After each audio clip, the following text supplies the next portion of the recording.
Uh, Good morning, everyone, or good afternoon, depending on where we're finding you. Welcome to the SIA webinar on finance, growth, evolution, and activity in M&A and financing in the physical security industry. We've been doing this event for several years now with myself and Albert Shadingok from Raymond James and John Roebuck from Capital One. And we're happy to have you all joining us. And we also this year have this event streaming live on LinkedIn. So appreciate those of you on LinkedIn who are joining the event today. So my name is John Mack, and I'm the co-head of investment banking at Imperial Capital, and I head our security practice. I've been doing this for many years now, actively involved in the physical security industry. I was a recent board member on SIA, and I'm currently the chairman of the endowment committee on SIA. So very actively involved in the industry for many years now. Next slide. I conceptualized the idea of the SIA Investment Trends Committee several years ago with the idea of trying to promote the topics around what's happening with financing, M&A, capital markets, and generally where and how are we attracting investment capital into the industry. And so the elements of that have been to have periodic reports and webinars and advocacy for other matters that will help with finances for the industry. We've had various committee members from different segments of the industry involved in finance. And as I just indicated a few minutes ago, the speakers for today are myself, Albert Shadingok from Raymond James, and John Roebuck. So next slide. I'm going to give a quick high-level overview of a handful of trends similar to what we've done in past years. Albert will follow me and talk more specifically about M&A, in particular, deeper dive, and then John Roebuck will follow and talk about debt capital markets, and we'll try and get that all done in roughly an hour, a little less, and leave some time for questions. So I'm going to move along, as are the other participants, quite quickly here in this material. So capital markets perspective, looking at public markets and activity. So the biggest issue has been that we've seen a dramatic increase in interest rates over the last several years, as everybody would have certainly taken note. And that cost of capital has had a dampening effect on capital markets activity more broadly. And there has been a more depressed market for IPOs over the last couple of years. And while it was slightly better than what we saw in 2022, we're still seeing a relatively low market for new IPO activity, notwithstanding the fact that we can see the Dow and NASDAQ at all-time highs or near all-time highs. Debt equity issuance certainly was depressed over the last couple of years with interest rates going up so dramatically, but we're actually starting to see more activity and expect to see more in 24. And as to these couple of trends, you're going to hear more on these, both from me and from the other panelists here shortly. M&A, the expectation is for us to see an increase. We had a pretty low level of activity in 2023, looking back over kind of a 10-year average, and certainly particularly looking back to 2021, which was a fairly high level of activity. But we're seeing really a solid return. And when we speak to these trends, we're talking about M&A broadly across all industry sectors. Physical security has actually seen more M&A activity in the physical security sector than the market at large. So we've actually done quite well in this sector. And again, while there was a decline in 23, we expect there to be an upturn in 24. And lastly, private equity activity. The amount of capital deployed in 23 was down, but fundraising levels have been very strong. And notwithstanding the higher interest rates, which certainly are going to have some dampening effect on private equity deploying capital, we expect to see a nice return to higher levels of PE activity. And we've already seen some of that in the first couple of months of 24. Next slide. So this is all data you read in the newspaper every day, so I won't go into this in any great detail, just by way of providing the backdrop here. We seem to be executing a soft landing, as everybody's talked about. We're managing to get inflation down. We're seeing real growth in the job market. and GDP growth. And so all in all, continues to be a reasonably good market backdrop. Next slide. This demonstrates the point I was making a few minutes ago. You can see that U.S. equity deal activity, and this is all types of equity offerings, convertibles, IPOs, follow-ons, convertible offerings, all facets of new equity issuance in the public markets have been down significantly since 2021. And as we just discussed, expect to see a slight rebound in 24. And the same thing in the debt markets. You could start to see a little bit of activity picking back up in Q3, Q4. And I think people are getting used to the fact that interest rates are going to be higher for some extended period of time. And so there is a need to refinance debt in existing structures and for new activity. And so, almost inevitably, this activity will come back up. And John will talk more about that in a minute. Next slide. And then M&A activity, which, as I alluded to, Alper is going to go into in significantly more detail. You can see this longer decline curve from 22 through 23.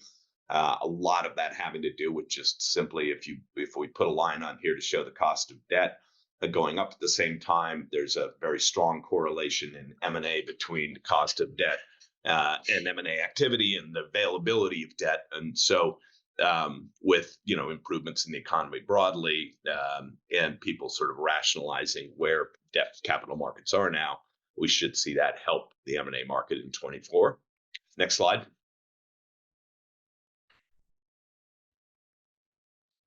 Next slide. Here we go. All right. Capital markets in the security industry.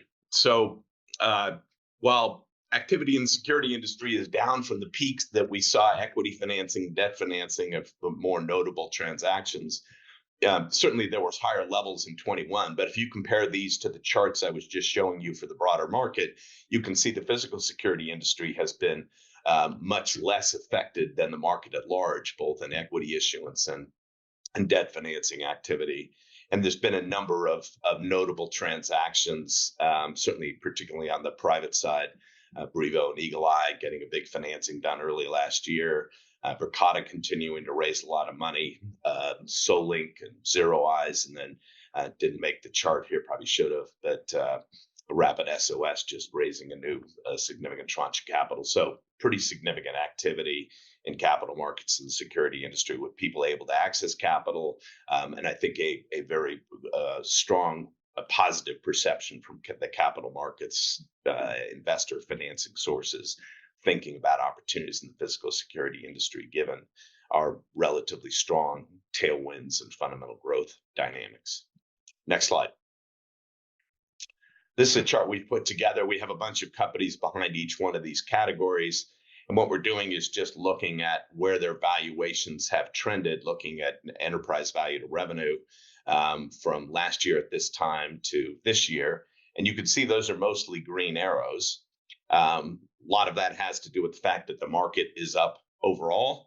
But frankly, a lot of it has to do with the fact that this sector in particular has very strong tailwinds, as I was just alluding to. And so, of course, the bigger players, cybersecurity, cloud, SaaS kind of applications, are seeing the strongest support. And that's frankly a big part of the evolution of the industry, moving to cloud, SaaS applications. So you can see just how strong the overall growth in the market is by getting a sense for the different subsectors here and how well each of them are doing. Next slide. This chart, we probably need to figure out a better way to present this, but it's kind of fun to see all the different lines here. These are the different subsectors of security that we're tracking. And you could see a little less than 50% of the sectors are trending above where S&P and NASDAQ have traded.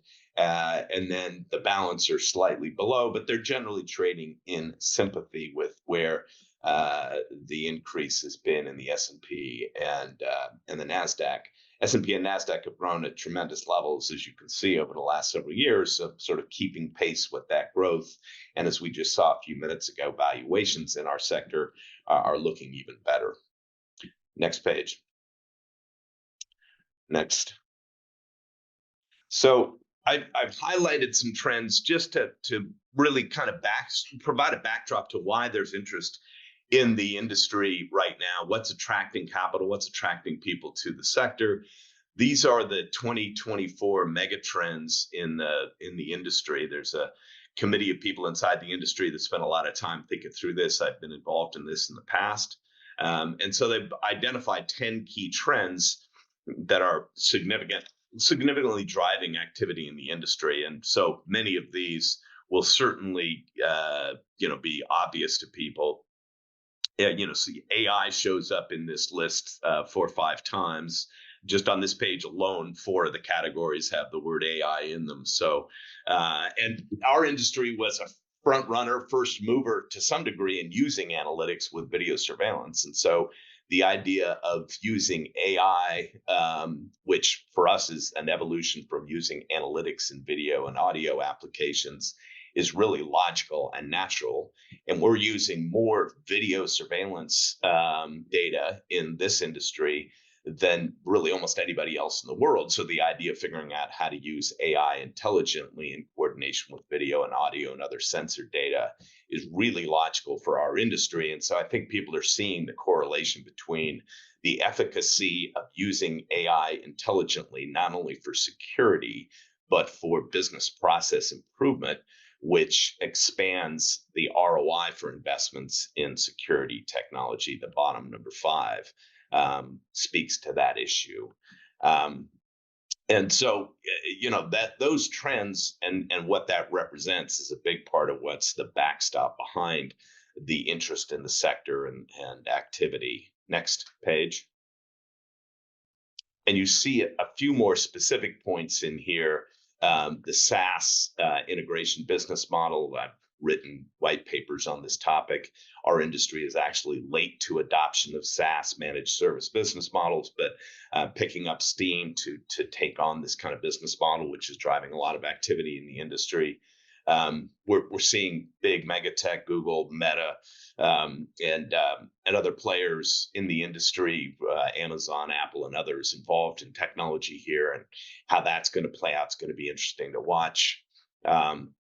All of what's happening in the prop tech sector, real estate reoptimization, and then a big trend where a lot of transactions we've been involved in with IT, OT, and IoT convergence, operating technology and IT technology intersecting with security technology is a big trend. So, we could do a whole webinar and spend a couple of days on the topics driving physical security, but I would say that the 10 megatrends highlighted in the megatrends report for this year is certainly emblematic of a meaningful part of what's providing that driver.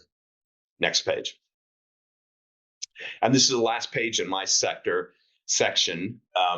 We've chosen 1 or 2 trends every year, Alper and I in particular, to highlight. And we've highlighted a number of these trends over the last many years, SaaS and remote video technology and a number of others. And the one that I picked this year to highlight for everyone was the impact of infrastructure funds. And for those of you who don't know what this category is, there's a new category within the private equity industry of mostly larger private equity funds, raising dedicated funds that are about investing in infrastructure. And the idea is that this is disproportionately focused on essential infrastructure like transportation, energy, utilities, and other long-term kinds of investments and stable sort of profile for recurring revenue income. And the idea being that there's a category here where you can have a more stable investment opportunity. Maybe you have lower long-term returns on these investments, but the stability kind of offsets that dynamic. And that has been a very attractive category for investors in the last year. Certainly, if we should have shown a chart here for the last 10 years, that chart in the top right shows the number of funds and total capital in the last year, but there's been a much bigger increase over the last 10 years. The deal activity was down slightly in 23, but you'll see it was down very modestly, and I expect it to be up significantly again in 24. And the reason I raised the whole point of infrastructure funds is because We think a lot of investments in security, and we've already seen examples of this, are going to have participation from these infrastructure funds, and they tend to be prepared to pay very significant prices because they've got a lot of capital and they've got this sort of long-term horizon view. So we can see three of them here. Stonepeak last year bought Entrata, one of the largest players in the public safety market, paid a very big price. And Stonepeak is an infrastructure fund. EQT has an infrastructure fund that bought SK Shieldus, which is ADT in Asia and Europe. And then we were involved in a transaction with Bradford Airport Logistics, where the final buyer was firm Bregal Sagemount, which is more of a regular private equity firm, but they really have kind of carved out the idea of infrastructure investing within their firm. And in that process, we had very active participation from infrastructure funds in that category, where Bradford is providing security for all the goods that are going into the airport retail complex, screening ahead of time. And so looking at that as long-term security infrastructure. So I highlight this just as a new category to be thinking about. In many cases, these bidders are going to be active in looking at M&A opportunities across the sector, from public safety to security to fire life safety. And so I expect to see more in this category. And with that, I'm going to hand off to you, Alper, to tell us more about M&A market activity. Great. Thank you, John. Again, I'm Alper Chittinguk, Senior Managing Director at Raymond James. Two roles today. I had what we call the Diversified Industrials practice, which is one of 8 large industry group classifications within our investment banking group. And then within that, we have 8 sector teams that roll up into industrials, security and safety as one of those 8 teams. And I lead that effort and have done so for quite some time. Many of you on the phone, I'm sure I've had the pleasure of interacting with. Next slide, please. So as John mentioned, I'm going to go through the M&A market in a little bit more of an acute way. First, talking about the general conditions and trying not to repeat much of what John said. And then specifically speaking about what's transpiring in the security industry and M&A, which, as John indicated, has been and continues to be, I'd say, more positive overall than the general markets. This page attempts to just basically cover the key factors affecting M&A. I present this page every year. It's intended to be high level in nature. I'd say overall, this time last year, the backdrop was not as strong as what we're experiencing this year, which is obviously positive news. I think anybody who's a practitioner in M&A today feels more optimistic that 2024 is going to see more of a rebound, I should say, from last year's levels, both in terms of volume of transactions as measured by the number of transactions actually completed, as well as the dollar volume of transactions as well. Factors affecting that. So economic conditions, generally more positive, right? I think most people believe today that the soft landing is really where we are and where we're ultimately going to be. And so that's a positive from a psychology perspective for the market. Credit markets have been challenged, right? Interest rate hikes have definitely eaten into returns for investors, private equity investors in particular, which has slowed the market for M&A. But because of the general market conditions being pointed in the right direction, I think we feel optimistic that interest rates will come down again. Strategic activity. I'm going to talk a lot about this in the security section, but strategic activity is actually quite good. And I'll show you reasons why that's the case. But the bottom line is that strategic buyers are actually in quite good shape from a balance sheet perspective and not really relying upon high cost debt to transact. And so they've been able to, I think, overlook some of the impediments that's hampered the markets generally. Private equity, as anyone who spends time in M&A knows, private equity has been a very significant driver of all the growth in M&A volume over the last couple of decades now. In particular, private equity has slowed. They're highly dependent upon debt to finance transactions, and therefore has indeed slowed. Private equity firms that own businesses have also been less I think I've been, more reluctant to go to market with assets in an environment where valuations, generally speaking, again, have been more compressed. And so that's why you've seen private equity participation, at least as sellers, go down. But the private equity groups are flush with cash still, and we anticipate will be very active. And then valuations overall certainly have gone down. I'll show you some stats there in terms of what that means, practically speaking, in the marketplace overall. But also again how that's translated into the security space. Next slide, please. So I'm going to show a few charts. Again, I'll go through this fast. That just are data to support what I just said. So overall, this is middle market transaction activity. This is effectively transactions up to $1 billion in valuation, so that we could try to carve out a little bit more of where much of the activity in the security space happens. And consistent with what we've said now, activity levels are certainly down in 23 from peak levels in 21, albeit if you listen to me in 21, I said, don't expect that to happen again, because it's a very unique phenomenon, I think, with all the stars aligning. And certainly we're getting back down to more normalized levels. Hopefully we'll go back up, more to 22 levels in 24. That's at least our expectation. Next slide, please. So the reasons underlying M&A activity. So from a strategic buyer standpoint, stock price obviously is important. If executives and board members feel like their stock is properly valued, they can use that as currency to transact, with which to transact, or to translate that into cash, and therefore are more likely to transact. Valuations went down, but they've gone back up, and they're, as John mentioned, now you're seeing record levels on major indices. The bottom left corner, corporate liquid assets, so effectively cash or cash equivalents, is at all-time highs, and I alluded to this. So flush with cash, organizations are capable of transacting, and typically transacting with cash as currency these days. So that's been a net positive as it relates to strategic buyer activity. Valuations, I mentioned again, correspond to this top right quadrant on forward PE multiples. You're starting to see them ticking back up over the 5-year average. And then interest rates, again, a little less of a factor when it comes to the strategic acquirers. Next slide, please.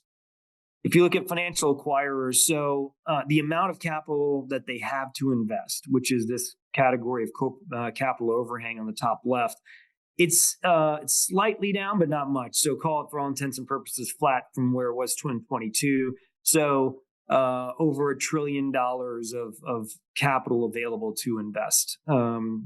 If you look at the rest of the categories here, private equity fundraising, the amount of fundraising, interestingly, that the blue bar is pretty consistent with the last several years. The number of funds closed, as you see, is materially lower. So obviously, less funds raising more capital, which is a trend that we've been seeing in the private equity world for quite some time now. Leverage levels on the corporate LBO loans, you can see here, down below and significantly below where they've been, not surprisingly. And then the bottom right category, the inventory. So this is effectively all of the private equity-backed businesses in the market today are owned by private equity private equity firms today, continuing to grow materially. And what's important about that is, as that number continues to grow, that means there's got to be more monetizations and therefore more transactions going forward. So we feel generally good about all these stats. Next page, please. Cross-border M&A, this generally is in line with what I've said about M&A broadly. Cross-border has been an important factor overall, as well as in the security industry. And so we expect that this will continue to go in a positive direction. It was a bit down this year for the same reasons, but we expect that cross-border activity is going to be really a key factor as you think about M&A going forward. Next slide, please. So those are the general comments. Now dialing down to specifically what's going on in M&A in the security market. So 21 was a very robust year for M&A generally, and certainly in the security industry. 22 was a bit more muted, as we describe it, but 23 was robust again. And you saw not only the traditional small to mid cap deals that comprise the majority of M&A activity in the space, but some very large transactions, what we describe as landscape altering type transactions, and I'll give you examples of those in just a minute. In terms of the distribution of transactions, if we look at it sort of from a residential market and a commercial market perspective, which is generally how folks like myself have characterized the industry, residential has been fairly dormant, and it's been dormant for a little while now. The exception to that was the large scale deal with NRG's acquisition of Vivint, but commercial has more than made up for the difference. Commercial is very robust, really across all subsectors. We highlight 4 here: access control, commercial monitoring, fire and life safety, and video. But those are just maybe slightly higher than other areas of the market. It's been very robust across the board. I mentioned this earlier. Despite valuation pressure downward in the general market, valuations in the security industry have not really suffered that much. Maybe on the margin, but the larger transactions, or the I'll call it sort of the more sought after transactions, are trading at values that were pretty consistent with 21 and 22. And then 23 saw a continuation effectively of this trend around strategic acquirers being very active in the market. And what was a slightly different is that in 23, you saw a lot of not only acquisitions by strategic buyers, but also portfolio refinement in the way that that they completed or are completing a number of corporate divestitures. The largest, most notable headline grabbing of those is Carrier's work around its portfolio in security and fire. 2 of the 3 transactions that they've undertaken have now been completed or at least announced, and 1 is still in process. Next slide, please. So private equity perspectives, this is again middle market private equity related, so same size range as I mentioned earlier.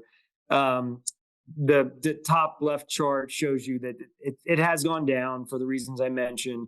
Valuation multiples as measured by enterprise value to EBITDA has also gone down, roughly 1.5 turns from the last several years, and almost 3 turns down from sort of the peak level in 2019. That said, in the industry, in the security industry, private equity is continuing to be a very significant source of transaction activity. You see a number of large-scale transactions here, or new platform investments, as we describe them, investors buying assets that they intend to build, both through M&A and organic growth efforts. And the key themes, and I'm going to speak to some of these in just a minute, but the key themes around why sponsors like the space is that it's highly fragmented. So there's a lot of opportunity to consolidate markets and do what we describe as buy and build transactions.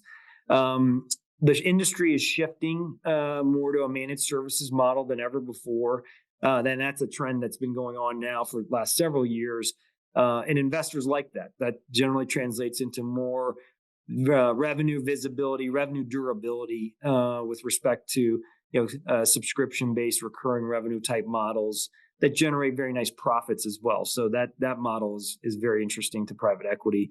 And then internationalization is a big concept that's playing out now across a number of different sectors or subsectors of the market, and that comes along with some product expansion opportunities as well. And so you'll see a few transactions that are going to get announced I'd say in the next 3 to 4 months, 3 to 6 months, that where that theme is is particularly relevant. Next slide, please. So large deals, so as defined by $1 billion and more in market cap, in transaction value, several of them here. This page was a lot less populated last year. This year, you've seen Thoma Bravo is the latest one in terms of doing a going private transaction of Everbridge. They actually, this $1.5 billion is slightly lower. They just increased the price of that transaction, so it's now $1.8 billion in transaction value. Arguably, the most notable deal is Honeywell's acquisition of Carrier's security assets, predominantly access control related businesses. Roughly a $5 billion transaction at a very healthy valuation. So a big move by Honeywell there. just last week we saw the other assets that were in the market from Carrier, which is the industrial fire assets. Sentinel Capital Partners announced that transaction at $1.5 billion valuation. KKR, which is one of the more notable private equity firms, is acquired Potter Global in the fire products and emergency notification, critical incident management technology space. Another very notable deal is ADT Commercial. So ADT divesting its commercial assets, now known as Everon, to GTCR in a transaction that was announced a few months ago or completed a few months ago. Again, pretty sizable deal, and GTCR now coming back for yet another run in the security industry and then several other transactions. Point being, large amounts of capital being deployed for these types of deals, and so certainly portends well for the future of the industry. If you go forward, next slide, please. The next 3 pages are full of tombstones of transactions in the small to mid cap market, so effectively below that $1 billion. And what's exciting about this is these pages are indeed very full of tombstones, and you can see here a pretty wide swath of both strategic transactions as well as private equity deals across really all the subsegments of the market that John described to you and who are very similar to the subsegments we track. So you'll see here transactions from Motorola, which has been 2 transactions on this page from Motorola, which has been one of the more prolific acquirers in the space. Interesting transaction in Europe in the middle of the page on the second row, IK Partners acquiring Koi Security, which is a remote video monitoring business. I'll speak to that in a minute. Right next to it, TrueArc coming back for now a second platform in the space after having done very well with their first platform, Electric Guard Dog, which ultimately became Amarok, and so they bought Watchtower Security. And so again, key themes, and I don't want to belabor the point too much, but the next several pages over will continue to show that. If you go forward in the next slide, please. Similarly, again, popular names or names well known to this audience. Assa Abloy continuing to be acquisitive. Triton now with its second platform in the industry with the acquisition of Wavelengths after the acquisition of Acre a few years ago. So certainly making a meaningful commitment to the market going forward. Bosch on the bottom left acquiring Paladin, continuing to build its services capabilities. Interestingly, at the same time as they announced the pending divestiture of their products related businesses. So pretty profound statement as it relates to their belief in the services segment of the market and continuing to invest meaningfully there. And then if you go forward one more slide, you'll see here again, serial acquirers in the industry, like a Pi Barker in the fire and life safety space, a couple of transactions by Alarm.com as well. So much of the same themes that you've seen over and over again in the industry, but more to the point of lots of support from the institutional investment community for the space, which is obviously why folks like myself are quite excited about the future of the industry. And then we can pass this page quickly. We can get to the next one. I'll finish up with this one. Last year at this time, I highlighted the remote video monitoring space, and this is a bit of an update on that. Remote video monitoring has been arguably one of the, if not the most active segment of the market from an M&A perspective. You can see a number of transactions here recently, and several of which we've had the good fortune of being involved with. Koi, I mentioned in Europe, in a transaction that IK Partners did, TrueArc, and then you see here a number of other transactions that have sort of happened in succession in the marketplace. I can tell you that there will be multiple transactions in both the European and the U.S. markets in RVM in 2024, several of which will likely be, I think, of some of the larger players in the space. So this segment, we believe, is going to generate a lot of new capital investment, in particular from private equity, and will arguably be one of the I think most active segments going forward. as you think about where investments occurring and where M&A activities are occurring in the space. So just a quick update for the group on a segment that we think very highly of, and we believe that, again, will have meaningful implications for the industry going forward. And the final page of this is just a continuation of some of the transactions that have happened in the space. So with that, I'll turn it over to John Roebuck. Great. Thanks, Alper. Appreciate it. I'll take us home here. John Roebuck with Capital One. I've been in the security space for the last 20 years and at Capital One for the last 13. I head up our security and fund finance businesses.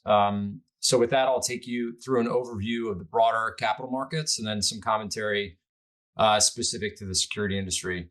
So I'm going to go 3 for 3 with the S&P chart. I think each of the two before me had a similar chart here. The point is the volatility is quite strong. I've also shown here the 10-year note. It peaked last year and has come down a little bit, but still quite elevated levels. There are strong market trends today, but there's still quite a bit of uncertainty and some looming concerns here in an election year. So next slide, please. So this chart shows just overall volume of leveraged loans. This is bank debt as well as bonds. So high yield, bond offerings, as well as institutional and pro rata. Institutional being institutional investors, and then pro rata being primarily the bank market. What you'll see here is that 2024 year to date is definitely significantly higher than it was last year, but last year was kind of a mediocre year. The expectation is that we should see some rebound, based off of some of the M&A activity that Alper just alluded to or mentioned. That's expected to come in 24. We would expect this to continue to see an increase. Will we get back to the levels where we were pre-COVID? I think that's still going to take a couple of years for really the volume to return. Next slide. So similar look here, just a little bit more concerning if you're a small company. This is for middle market issuers, so less than 50 million in EBITDA. The point here is just that the activity level for the smaller businesses have been muted. What is going on is the transactions that have taken place in the last year and even year to date have been for the largest players. So those with scale, those with the ability to demand terms have been able to tap the market. Some of the smaller players just haven't come back yet. Next slide. Thought it would be interesting to show the secondary market. Loans get priced and they typically have a 3 to 7 year duration. Over that period of time, interest rates can move, and therefore you can see some pretty significant volatility in terms of the secondary market for these loans. And this will pick up some credit deterioration, but we haven't seen, and I'll mention this later and show you some information, some data on it. We haven't seen a significant deterioration in credit. So a lot of this is being driven by the interest rates, but what you can see is that we have seen a rebound. So the LPC 100, which is basically the syndicated loan secondary market average, has come up pretty materially over the last 18 months, which I think is quite helpful and good to see. Next slide, please. I think everyone has felt this one way or the other, but to see it graphically, it's pretty material. These are pretty steep steps that we've all incurred. The SOFR rate, which didn't exist, pre-COVID, is certainly shot up pretty drastically. It has stabilized. I won't comment specifically on what I think interest rates are going to do. It does change pretty frequently, but I think it's pretty safe to say we don't expect rate increases, anytime soon, and hopefully we'll see some reductions as well, and give some folks the benefit of reduced cost of capital. Next slide. This is also reflective of the interest rate environment. So these are basically the yield to maturity. So this will pick up the spreads as well as the underlying index, and then any other fees that are incorporated within that. You can see, back in 2021, 2022, very, very stable. And then, we really did see a significant increase, in the all-in spreads. This has implications on asset values. It has implications on investments that companies across the economy, decide or choose not to make. The good thing is we've seen this be far more stable over the last months or last nine months or so. Next slide.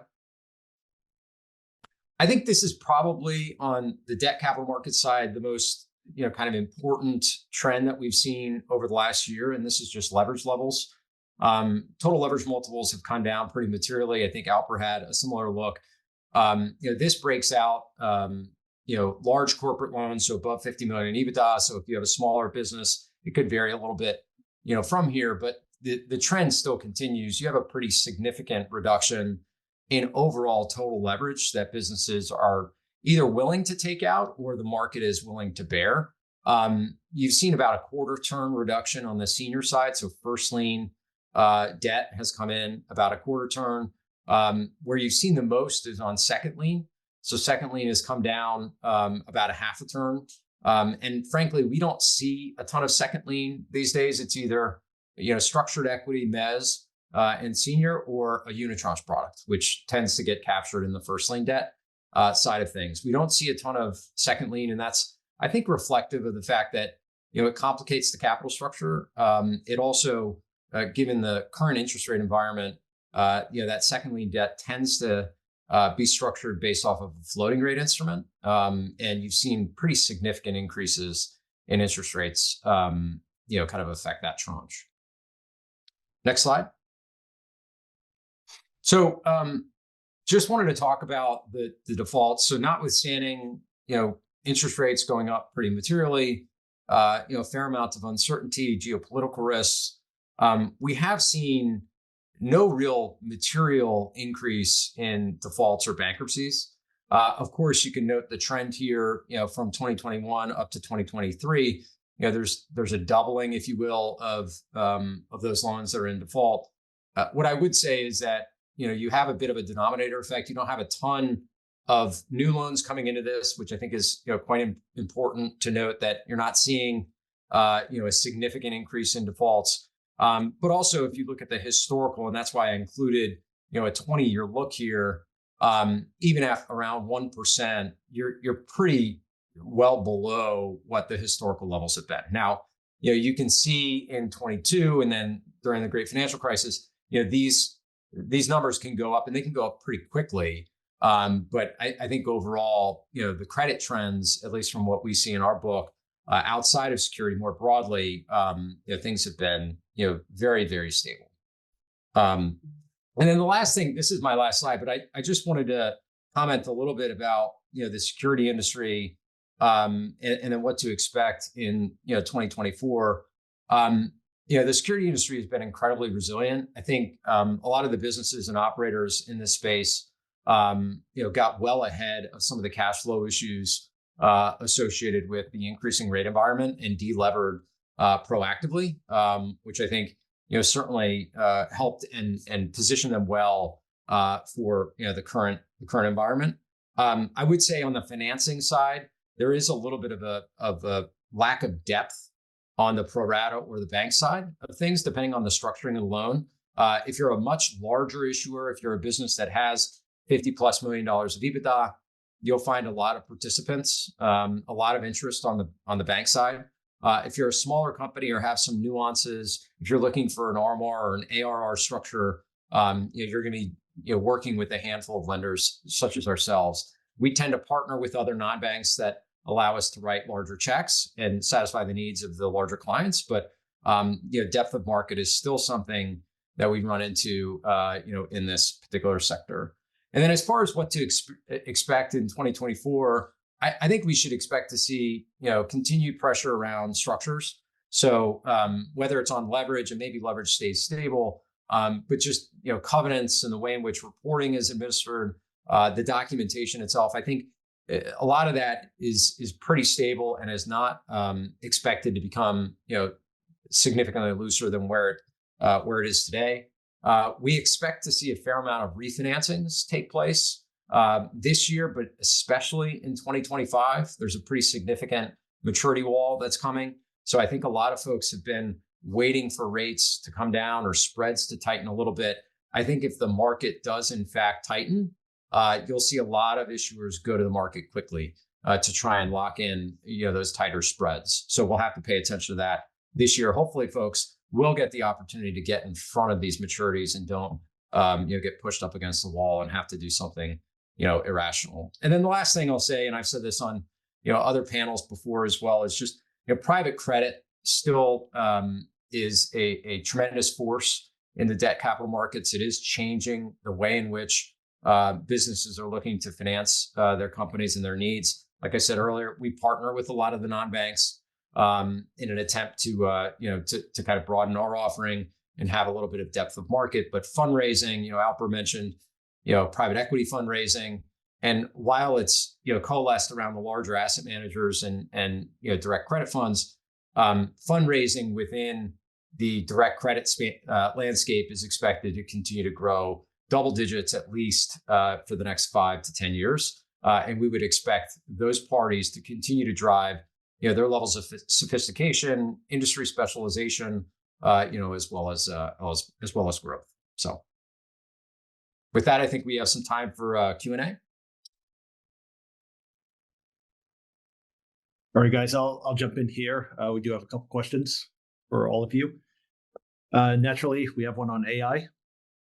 So what do you expect the impact of AI to be on the industry broadly, as well as on M&As within the industry? I'll take it first. Let Alper, John jump in. I mean, we've done a number of deals that are related to analytics businesses that tout themselves as AI-oriented businesses. We sold one to Alarm.com, and we've done a bunch of these deals. I think it's going to continue to be very prominently involved in the sector. We're seeing a whole new evolution of generative AI in video. We've had generative AI in the context of natural language AI algorithms, but now we're moving into something where that's going to happen in video. It's got some pretty scary implications to it too, by the way, but no question it'll be involved in a lot of M&A deals where larger strategics are looking to add on that capability. Private equity guys see it as an important part of business models to grow organically, and a whole range of other dynamics. So that would be my quick take. Yeah, I very much agree with John's sentiments. I mean, if you just look, Everon, ADT Commercial just announced a transaction. I think it was last week. If you saw, and it's very much in this vein of making sure that they are staying out ahead of trends and getting capabilities around AI. So for what has historically been a systems integration, monitoring focused business, to think about that as part of its roadmap, I think is pretty telling. And I think you're going to see this more and more. And to John's point, I mean, AI in its current form, as it's called, has been part of the industry for quite some time. And video analytics was AI before that's what it was called. And there was a lot of capital that went into video analytics, as many of you would know, into the industry. So I think it's a continuation of what people in the industry have had to think about. It's just obviously there's much more of a spotlight that's being shined on it today than ever before. The only other thing I'll just add, and I can take it from the Capital One perspective as well, there's outward facing AI that helps maybe a video surveillance provider increase their margins by more effectively processing signals. But then there's also the use of AI internally.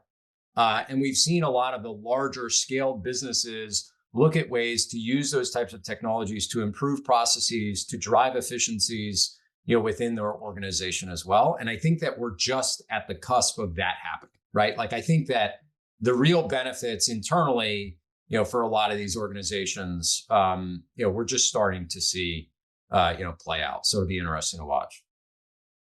All right, thanks. All right, this is something that John started to touch on at the very end there. But how much does the rate of acquisitions within the security industry depend on what the Fed does? I don't know, John, you want to take that one on first? Yeah, sure. I mean, I think people are familiar or understand, that interest rates are not going down quickly anytime, right? And I think that the important thing is that there is some level of stability. When you have interest rates go up as fast as they did, people didn't know when it was going to stop. And if there was going to be some moderation on the underlying drivers of being, just inflation, right? And I think that while we're not at the targets where we want them to be, I do think that the stability is very, very important. The one thing I will say, Chair Powell came out, just recently and talked about, regional bank failures, right? And saying, hey, there is still a risk of that. And, I think that that's a big question. We were sitting here last year, probably around this time, had no idea about SVB, Signature, and FRB. And these things, can happen, fairly quickly. So it's just, I don't know specific to the security industry. It depends on a whole host of things. But if you have regional bank failures or concerns there, I think it will affect the capital markets more broadly. And that, of course, will have a trickle down effect. Yeah, my quick take on it would be, I don't expect the idea that the Fed's going to drop interest rates or have 4 to 7 interest rate reductions. I think it's going to be far more modest. I think most conservative capital allocators are thinking more conservatively about what's likely to happen with the Fed, and people are calibrating in roughly the current cost of debt with some bias to lower rates over the next year to 2 years. And that's the way people are thinking about it. Nobody's sitting on the sidelines saying, I'm waiting for the Fed to do 7 reductions and then I'll jump in. Yeah, my only addition to that is if you just look at the empirical data on a relative basis, activity in this industry has remained higher than in other segments, in large part because investors believe this is a counter-cyclical, resilient market, and really have over-indexed to investing in this type of environment, in this type of market, against the backdrop of market dislocation. So I don't think there's been much of an impact, to be honest with you. I mean, and I don't say that in a naive way. It's just getting credit or getting debt for transactions in the space has just not been that big of a deal. I used to think, Alper, just the one of the things that this industry benefits from is having pricing power. We've seen a lot of our clients take the opportunity to increase pricing. You got to do it in a thoughtful, strategic way. But there are a lot of sectors of this economy where they've got no pricing power, at all. And these are not commoditized products for the most part. And the services that are offering are, strong from a value proposition perspective. So, that's another thing that's maybe driving some of the M&A activity in security. All right. Thanks, guys. Those are the only questions we have. So I will hand it back to you if you have any closing comments. No, I appreciate everybody joining, and we're happy to take additional feedback either individually by email or through SIA. The slides will be, I believe, made available by SIA on the site after they do whatever's required there. And we appreciate your support, and we'll see you next year.